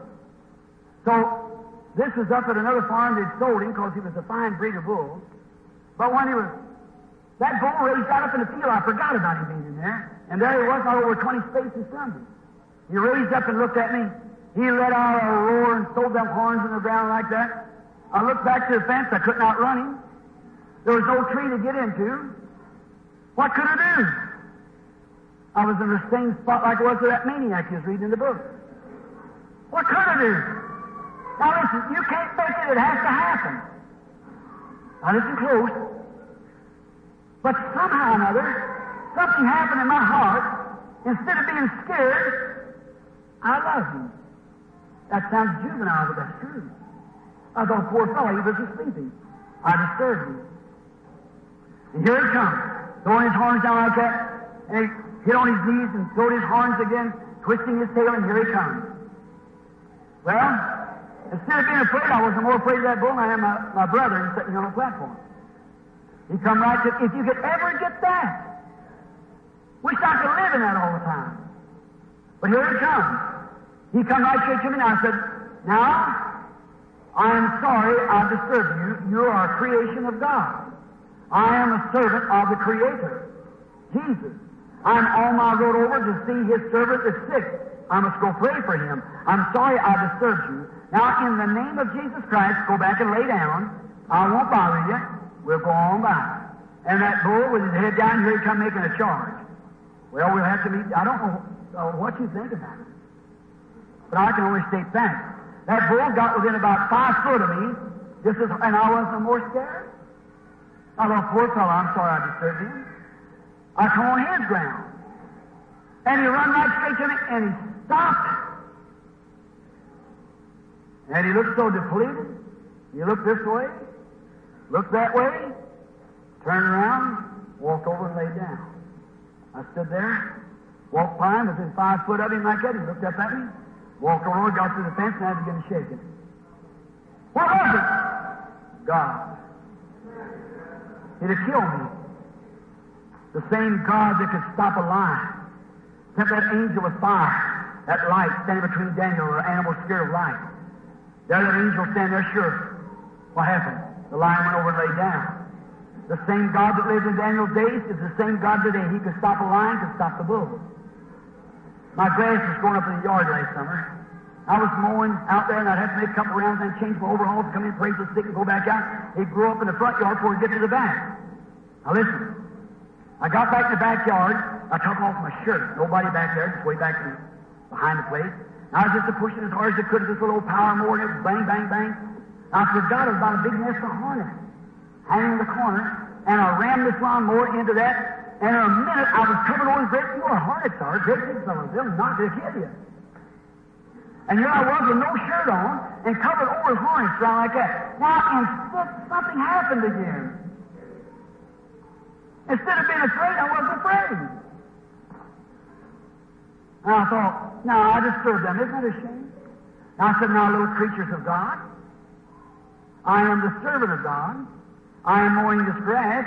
I've got to hurry because God's sick children are coming in to be prayed for. And I've got to hurry. I'm sorry I disturbed you. I'm sorry. Now, in Jesus' name, you go back to your nest. I won't bother you. God, who's my solemn judge of this Bible in here, them hornets whirled around me. I just stood there. They made one single fire like that and went right straight back into the nest. And that was all. I've seen it happen many times. Here's Leo and Jean. They're sitting right here behind me now. They're kind of student ministers. They were sitting on the porch last summer. And we're closing. About 10 o'clock in the morning, was it, boy? Around 10 o'clock in the morning. Sitting there, I was talking to them about a colored girl. Her picture's in the paper. She took her baby, a lovely-looking woman, and took her baby and smothered it in a blanket and took it out on the bridge in a taxi cab and dropped it off in the water. They caught her. And I said, that was not a mother, that's a female. Not a mother. A mother wouldn't do that. And here come the milkman up bringing the milk. Mr. Woods, he'll be with me in the next meeting. His wife's a veterinary, so their boy had been crippled with a drawn-up leg. He was a Jehovah's Witness. She was a Methodist. They brought him to the meeting. He was sitting way back. Hundreds, thousands of people in there at, what was that meeting called? Where? No. The one with David Woods is here. No, it's up here where that big lake is. I'll get it in a few minutes. Anyhow, it's up here on the Great Lake. And he was sitting way back in a meeting. And the Holy Spirit come over and said, you're a contractor? You're a Jehovah's Witness. Your wife values the Methodist. She has a tumor sticking out. You got a boy with you that's got a drawn-up leg from polio, but thus saith the Lord, you're healed. See? And she sat there a little bit. They began to look. She said, thanks to her husband. You're to the next meeting. You're testifying. But look here. And this was Ruth. But David, stand up. There he was, just as normal. He's my boy's buddy here now. So he quit contracting. She quit in the veterinary. They moved over and lived over neighbors to me. They were standing in the yard. And Gene and Leo. And down the road come a possum. You have possums up here, don't you? Opossums. Now, anyone knows that knows conservation, a possum is blind in the daytime. He's a night prowler. Here he come down the road, come past 3 or 4 houses that didn't have no fences, turned right in mine with a fence, a rock wall, and come right up to meet me. I said, there comes a possum. He's got rabies. I said, I better go out and stop him. Mr. Wood's been raking in the yard, so I took the rake and laid over it. I called Gene and Leo out there, and they all come out and was looking at the possum. And I said, look at him. And I happened to notice he didn't have rabies, but his left shoulder here was all chewed up. The dogs had got a hold of it. Now, this is bad to say, but gangrene had set in, and maggots had bloated, and that leg was broke to pieces and dragged it like this. I said, look at that poor thing. I said, that's what caused it to be that way. And usually they'll play possum when you touch them, but she's just fighting to get up from there. And as I noticed, now there's only 2 animals that have pockets. That's a kangaroo and a possum, where they pack their little ones. And her nerves let out, and that little pocket come open, and she had 9 little naked babies about that long, little possums. And I said, look at there, boy. I said, come here. That possum is more of a mother than that colored girl was. I said, that colored girl was a healthy baby, so she could keep running around. She grounded her baby, and this old mother possum's got about 20 minutes longer, half hour at the most to live, and she'll spend that 20 minutes fighting for her baby. Yes, sir. I said, God's with that possum. Now, I said, you look at there. Ain't that something? So I raised up, all of them come out there and looked at her. As soon as I raised her up, she started right straight towards my door. And when she got right in front of my door there in a hot sun in July, she exhausted and fell over. Mr. Wood said, that's all of it. I said, yeah, I guess she died. I said, what a shame. Went up there, she was just relaxed like that, and the little babies were circling that from her. And I kept punching her with a stick. I said, I wonder if she is dead. And I punched her. I said, yeah, look at that leg turned all the way back like that. I said, isn't that a pity, that poor old mother? How she wanted to live for that baby. Now look at the little babies just there pulling in the nursing, little bitty naked fellows about like that. And I said, isn't that too bad? Now punch her. I said, she's alive. Look at her. Comes a little grin like on her chin like that. I said, I believe she's alive. And Mrs. Wood said, well, Brother Branham said, now the only thing to do, said just take, is go ahead and kill her, and take those little fellows and kill them. Said, because you can't raise them, you got a little round mouth, but they have to, and they're just, that old blood, milk from the mother, and they're dead, said they'll die a horrible death. I said, well, I can't do it. And they said, well, my, let Banks do it then. I said, I just can't do it. I said, think that poor mother fighting for her baby, wanting to live. And she said, well, said you're a hunter, go and get one of your guns and shoot him. If you don't want it, she want me to throw him on the ground and kill him. And I said, I'm a hunter, but I'm not a killer. I said, I can't kill him. She said, well, you don't mean to tell me you go let them lay there and die like that? The woman is right, of course. And I said, Sister Wood, I think a lot of you. It's my Christian sister. But I can't kill it, and I don't know one else kill him. She said, well, Brother Branham, you're doing wrong, sonny. She said, that possum said that poor little things will die. Laying there, what a death they'll die. I said, that may be right, but I just can't kill it. So I went on. That afternoon, late come, she laid there. We poured water on her. We done everything. She never did come to, just laid there. Mr. Woods come up and got me. So we went riding. Said, I've been going all day, Brother Branham. Got to get out tonight. So we riding around a while. We come in about 11 o'clock, and there the old possum was laying there, still stretched out, dew all over, and poor little baby still nursing her. And he said if she'd ever moved when that sun went out, she'd have left. You know that too. You're hunters. And said she would have left when that sun went down, because that's when they started. Said she'll never move, Brother Branham. So won't you kill her? And I said, no. Billy come in from the fishing about 12:30. The old possum was still there. I thought about her all night. Now listen. The next morning I got up real early, went out there, and when I got out there lay the old possum still laying there. I thought, oh my, what am I going to do with her? And little Rebecca, she's seen her first vision not long ago. There's coming a little girl. Now, of course, she's mine, but God is with her. So You go to a meeting, you get somebody on her heart, and start praying for him. It isn't 5 minutes till the Holy Ghost calls. That's right. See? And she was there, she's looking down at this old, she said, Daddy, what are you going to do with that poor old Mother Possum? I said, I don't know, honey. Her pajamas on, Mother and them hadn't got up yet. There's nobody out there on the runway yet. And I said, honey, I don't know what. She said, you go kill her, Daddy. And I said, no, honey, I just can't kill her somehow. I said, what you doing up at this time? You better get back in bed with Mommy. You better run on in there now. And she said, well, Daddy, I feel so sorry for that poor old mother. I said, I do too, honey, but she's dead.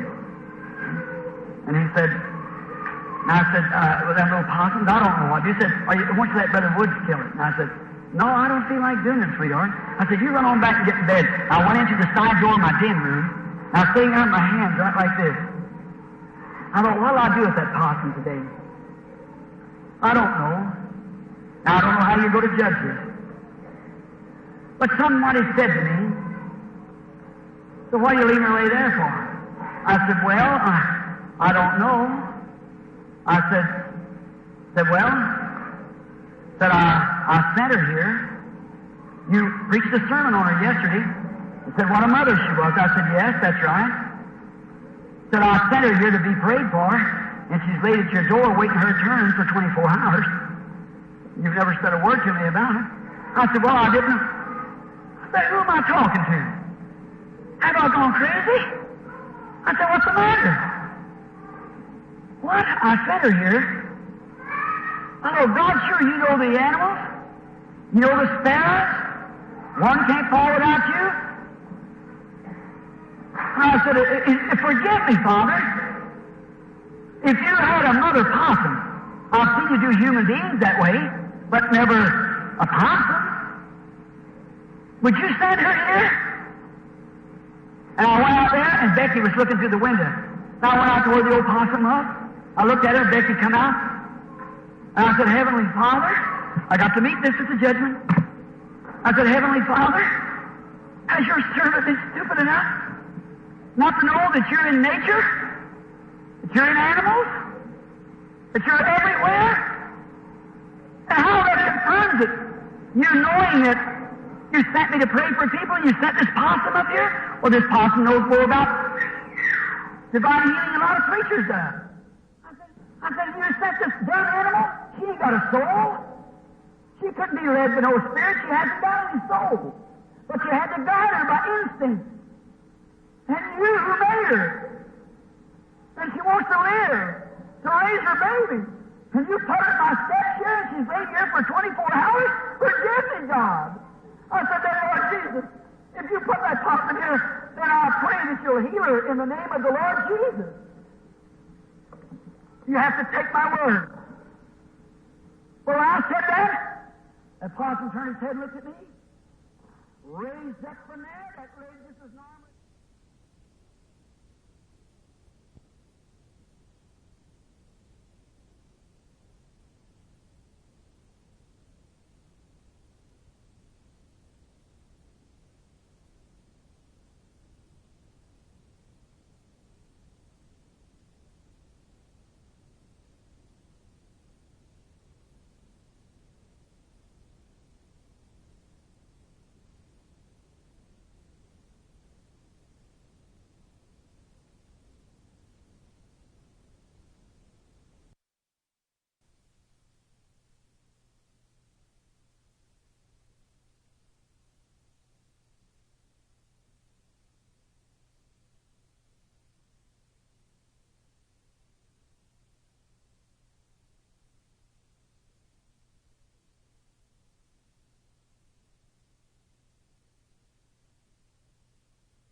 You have to take my word.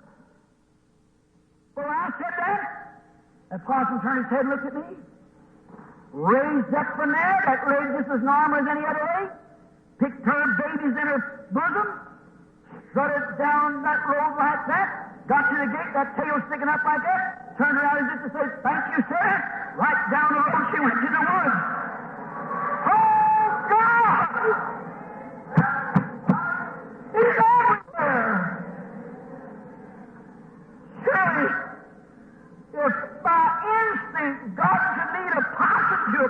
he prayed for, how much more can a man and woman? Oh, God is in His universe. God is in His all. God's in His birds. God's in His people. God's in His Word. God's in His Son. God's in His creation everywhere. And God is here today. God is in this building. You can believe it. Let us pray. Heavenly Father, oh, someday when it's all over, we can sit down on the other side. Then we'll know as we're knowing. What stories we hear the patriarchs rise. Hear Daniel of the prophets and hear all of them rise with the great things that you've done. How we'll shake each other's hands and rejoice and look upon a throne and Him who sits there and know that through His goodness all things were made. My mind goes back today to many things, to poor illiterate people. How that you've moved with great compassion and done great signs and wonders, and with the animals and everywhere looking around, seeing you. Oh, God, move back that little veil from off of people's hearts today. Move back that intellectual thing that makes them want to hold on to some creed, and let them open up their soul and heart and see Jesus standing near with outstretched arms. Behold, I stand at the door and knock. If any man will open, I'll come in and sup with him. Ask the Father what you will in my name. Anything you desire, I'll give it to you. If you abide in me and my words in you, ask what you will, and it'll be done. Show us the Father, and it suffices us. Oh, God, just look at you. You're everywhere. You're right here moving in among these people. Sit and cry a while. Then raise your hands and shout a while. Then sit and drink in a while. The great fountain is open today. I pray that each sinner will plunge. You who could lead a possum, you know the story, Lord. You know how that same little story swept the world. And Father, I pray today, maybe that poor old possum's still over there with her babies happy, because she was led by the Holy Spirit. Laid and waited like a lady. You healed her. Saved her life so she could raise her baby. God, you do that for a mother possum. What about a daughter of Israel? What about a daughter of Christ? Son of Christ? A child of Christ? Let them, Lord, open their understanding. May you speak in a special way just now. Well, we ask it in Christ's name. Amen.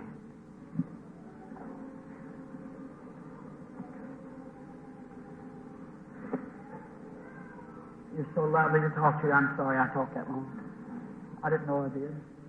Forgive me. No, don't forgive me. I don't mean that. I have no apology for the Word of God or testimony of Jesus Christ. Not a bit. I love you. You love me. That's what makes us one. Jesus is here with His people. You believe that? Now, we're going to try. Did you give out prayer cards? You did. What was it? G. How many? 1 to 100. Boys, give out prayer cards. What did we call last? We didn't have prayer cards last night, did we? Night before last, what? We called, I believe about 15, wasn't it? 85 to 100. Well, let's go back then. Let's call from 1 today then. Who has G number 1? Raise up the...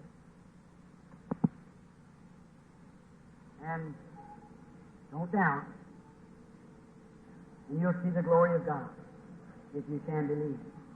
But you must believe.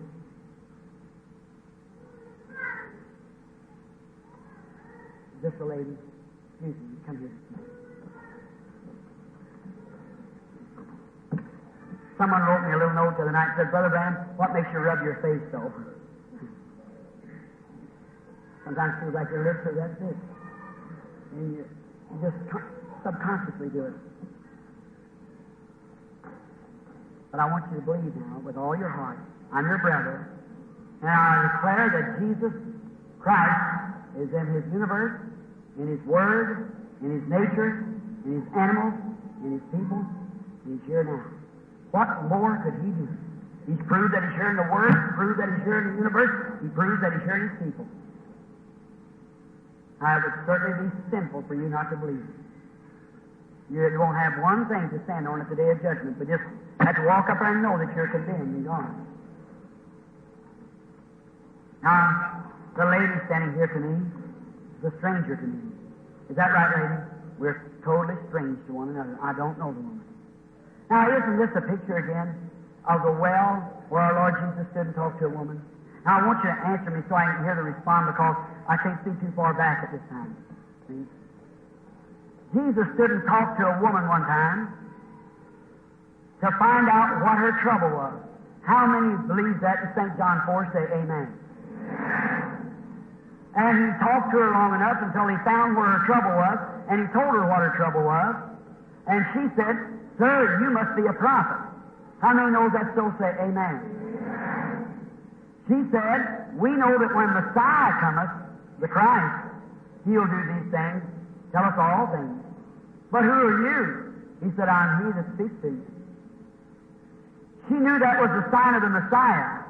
And if Messiah is the same yesterday, today, and forever, raised from the dead, wouldn't that be the sign of the Messiah this afternoon? If it is, say amen.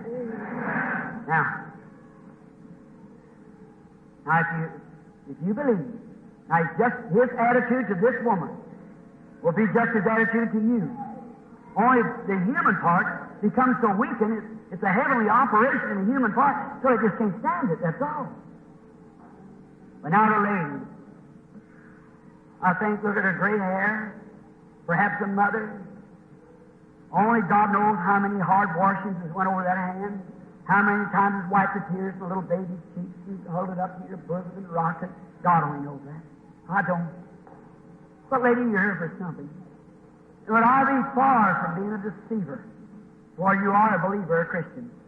And how would I stand here as a brother, professing this office in Christ? Well, what I know, sister, here's what he said when the angel met. If you get the people to believe you, I said I was born to pray for sick people. And I said, sir, I'm uneducated. They won't believe you. He said, by this they will. So now if you can get them to believe you and be sincere when you pray, nothing will stand before that prayer. So that, now, I'd be the last person to try to do something wrong, sister, if I know my heart. And that's why, looking here, I got to meet these people all in judgment someday. I got to meet you. And I was sure I'd be home with my children this afternoon instead of up here trying to be a deceiver, because what would happen to me? See? I can only say the world's all educated and they don't believe it. No matter, Jesus said they wouldn't. He said, a little while the world won't see me no more, yet you'll see me. There's got to be some need. Now, if He will take this poor, unworthy body of mine, this voice of mine is no good, even everything I am, nothing good, but to fulfill His word that He said He would do it. If He now, by your faith, will come and dwell here with me, and will do the same thing here that He done to that woman at the well, and tell you where your trouble is and what's wrong with you, will you believe on Him with all your heart? Now that's just your word, you see, and mine. You're conscious, mother, that something's going on. See, between you and I is the angel of the Lord. Now, if the audience can hear me, the lady's moving. No, she's walking. I see her going somewhere. She's walking. No, she's in a house, moving through the room. She's real nervous. She's bothered with a nervousness. She's wringing her hands. And she's trying to do something, picked up something by a window or something. And she's real nervous at doing it. She has to, I see the sunlight is going down and she's working out the window. And she gets real nervous and goes and sits down in a chair with her back towards the window. She gets nervous, especially at late of the evening. And I see her at a bathroom and she's got a lady's trouble, a female trouble, that's causing her a great lot of pain and upset. That's the truth. And that you might know that I be God's prophet or servant. You're supposed to have an operation not long ago, and that was on a cyst, and that was on the left arm beneath your Rose, there. There you are. Now, do you believe me? Do you believe Him? Now, there's something here knows you. Is that right? You believe it's the Lord Jesus doing the same thing here? Then in Jesus Christ's name, Satan, you who've done the evil, you're not afraid of me. I know that. But I come in a representative name. I come to represent Him whose picture of every authority you have at Calvary, Jesus Christ, the Son of God. He spoiled you. You have no power. You're a bluff. And we're calling your hand. In the name of Jesus Christ, come out of the woman. I adjure thee by the living God that you leave her. God bless you, ladies. Now on your road, rejoicing and praising God. Amen. Let's say praise the Lord, everybody. Be ready. Have faith. Now don't move around. Just be ready. Now, ladies, look to me just a minute. Now, what I mean by that, look on me. Like Peter and John passed through the gate called Beautiful. They said, look on us. Look on us. Not that they were anything, but that to see God in them.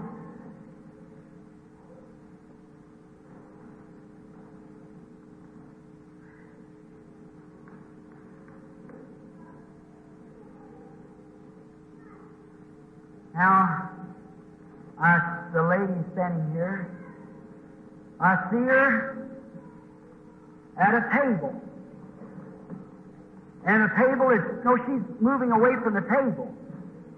She's got a stomach trouble. That's right.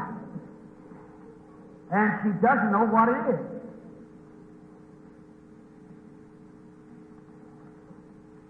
She's kind of upset about it. She thinks it's the growth that's doing it. That's right. Now, do you believe that He's here? Do you believe if I pray for you, the angel of God said these things would take place, the Bible said they would take place, here He is in His people, in His universe, if He's standing here and He promised to do it, wouldn't you believe it? Come here. Dear God, in the name of Jesus, the Son of God, I take this curse off of the woman in Jesus Christ's name. Amen. Well, sure. Thank Him, that's right. It's gone from you. There's no more growth. It's gone. As friends, if you could only... How'd you know I said go to bed? Examine her, doctor, and find out that's right. She's just waking up to herself. She was so caught in the Spirit. That's what made her feel that way. Why, it's enough to make her shout. I shout too, so will you. You're laying down with a big malignant growth when it's dissolved and left out of it, you'd feel happy too. Now be reverent. Now, just, when I mean say be reverent, I don't mean don't praise Him. God wants to be praised. He wants to be worshipped. But what I mean, don't stir around. Sit still. See? You cause an interruption. See? Now here's a lady. Strange to me. I don't know her, never seen her. You're totally strangers to me.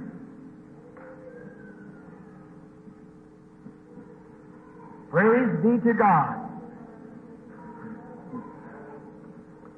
Yes, sister, you were the one praying, wasn't you? That blood condition you got? Now be sitting there with a heart trouble? Your faith has saved you. What happened? You had to come before me right here in the vision. See the woman praying, the Holy Ghost standing over her. Or the angel of the Lord. I turned and he went right over that way, and I seen him there being examined. It's gone through. Her faith made him well. Hallelujah. If thou canst believe, all things are possible. Every person in here ought to be healed at this minute. You are, as far as God's concerned. It's just your faith keeping you from being healed. We can stop the prayer line right now, and every one of you is accepted upon those bases. But you got to believe. You got to have faith.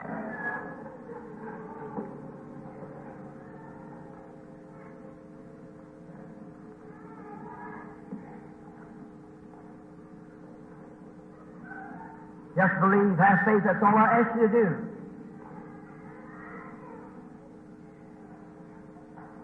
He can heal diabetes. You believe it? Sitting there praying about, aren't you? Right. Brother, you believe me to be His prophet? He can heal high blood pressure, too. You believe that? Sister, you had your hand up? What's heart trouble to God? Or arthritis, either one?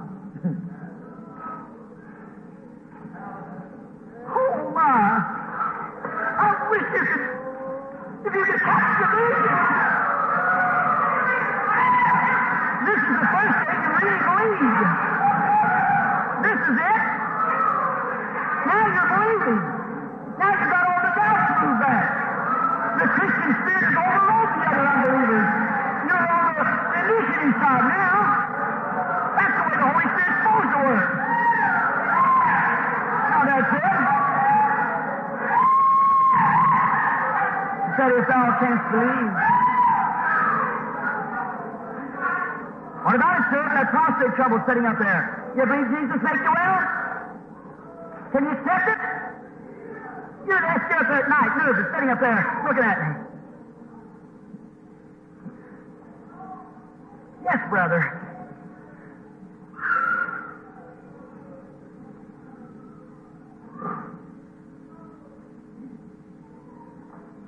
See, the man lost his healing right there.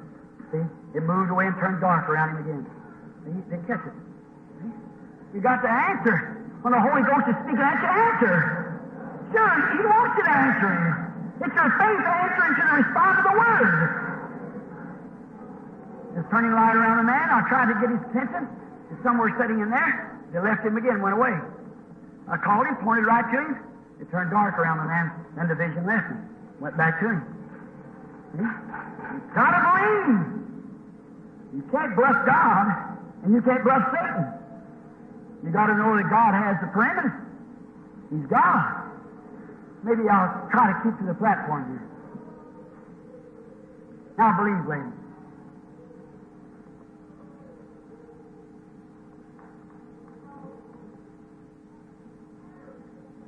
Was you just called just now, lady?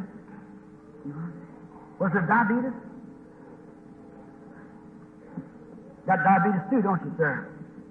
Standing near the road down there. Right? Something wrong with your ears too, don't you? Quit smoking them cigars. You smoke cigars, you shouldn't do it. Come on in. Have faith in God.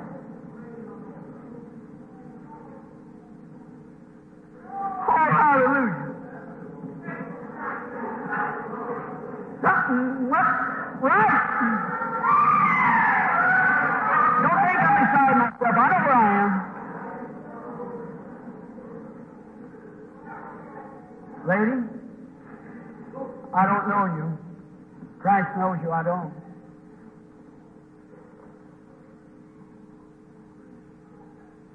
But I see a young man, and he's walking over, he's staggering. It's your boy. He's an alcoholic. That's saith the Spirit. You're here to stand in His stead. That's the truth. Oh, Jesus, being a parent myself, God be merciful and grant this woman her request. May her faith not fail. May she see this boy saved, filled with your Spirit. I ask this for God's glory in the name of His Son, Jesus Christ.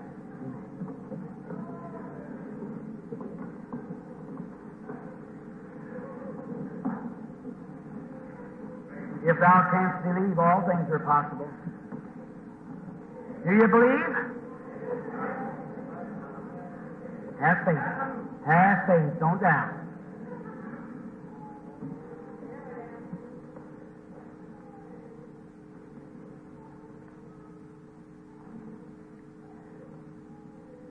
There was a spirit going to that lady.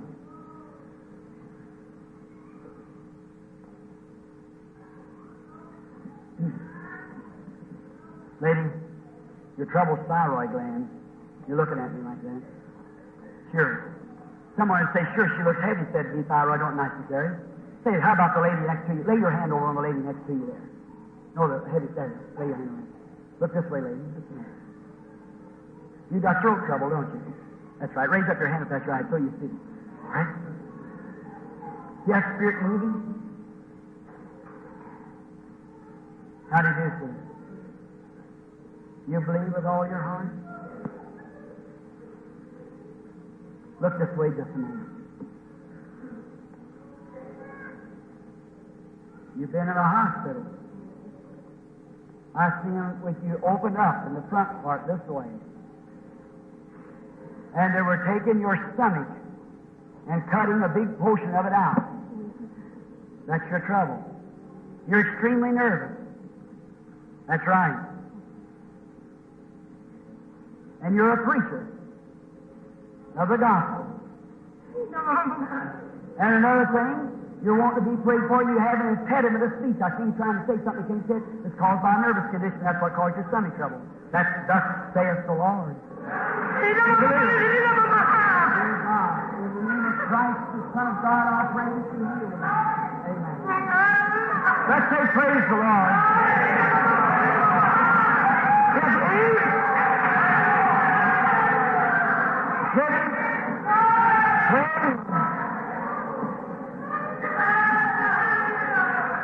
If you can believe, all things are possible. Just have faith. God will grant it. The Bible said, let everything that has breath praise the Lord.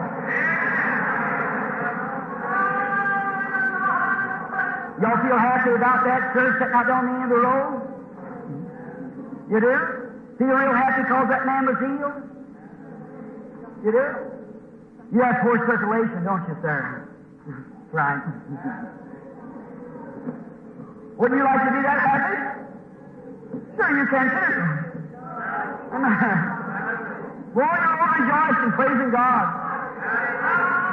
Hallelujah! Praise be to Jehovah God. Say something like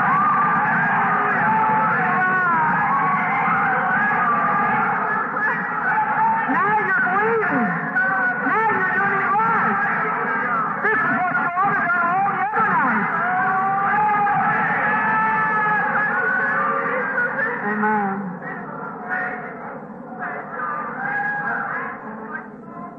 You believe? What about you, lady? All you believe. You believe that I'm your brother. But you believe that I become your brother plus God's prophet, servant. You believe that? Then I can help you. If you believe that's solid in your heart, I can help you. You can go back to your own town rejoicing. You come from another. Right? I see you looked at something, Mrs. Underwood. God can make you well. Do you believe that? That's who you are. That's right. And you got a kidney floating on the right kidney on the right side. That's exactly it. Return back home and say, praise the Lord. And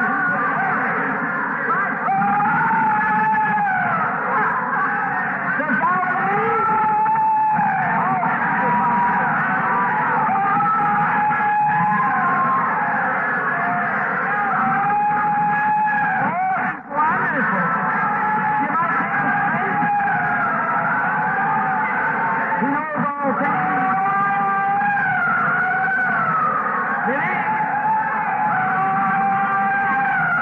Just a moment later. You believe me to be with you with all your heart? That is right.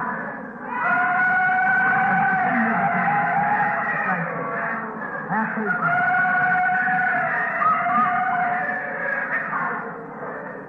You believe? That is something. You believe? I can hear you. But I can tell you where your trouble is, just like the woman said. You believe it? Asthmatic condition. That's right, isn't it? Have faith. Stand right here. Have faith. A nervous condition called the stomach disorder. That's right. That's right. Heart trouble, asthma, stomach trouble. If you believe, if thou canst breathe, all things.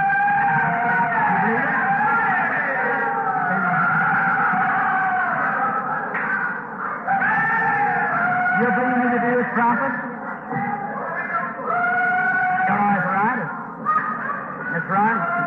Isn't it? Stand here just a moment. Everybody, none of these people has been healed yet. This woman's got heart trouble. Everybody's got heart trouble. Stand up. I'll show you something. Every person with heart trouble, stand up. What was yours? Stomach trouble. Everybody's stomach trouble. Stand up. Yes, remain. Everybody with stomach trouble. Look here. Them spirits are calling one to another. Something happened. Come here. What was your trouble? Did I tell you that's in the spirit? Asthma?